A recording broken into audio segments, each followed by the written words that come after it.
Hey there. How to start seeds indoors.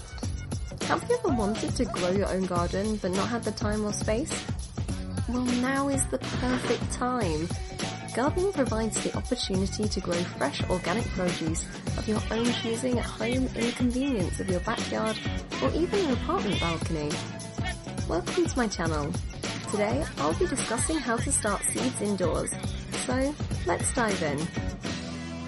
Starting seeds indoors will allow you to have a productive garden in as little as 8 weeks. If you want to start your own garden this or next spring, it's important that you consider when the best time for starting seeds is.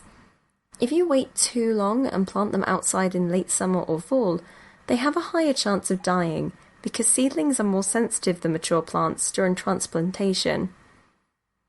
In the zone.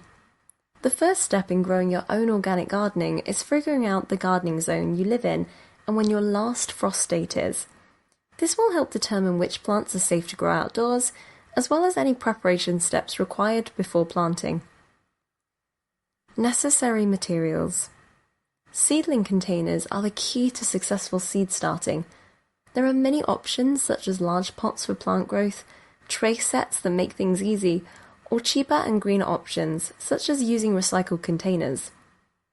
The material you'll need to plant trees in the wild is easy enough to come by.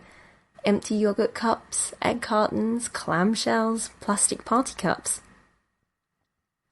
Seed starting mediums. Seed starting is a great way to get your plants going. When it comes time to start seeds, you need the right medium for them, and there are many options available. You can go with something called seed starter mix or use potting soil mixed with composted manure. Temperature mastery. Seedlings like to be warm before they start growing outside. Most plants need a specific temperature range for their best growth, but some can handle it in the 60°F and 70°F range. It's important to keep seedlings happy by using grow lights or other heat sources when you plant them indoors with cold temperatures forecasted. Sunshine. Plants are most comfortable when they can touch all the sunshine their little leaves need. When plants don't get enough sun, their stems become thin and frail looking, or leggy. You want to avoid this as much as possible. Okay, that just about wraps things up for the video today. Don't forget to like this video, subscribe and leave any comments below, and I'll see you later.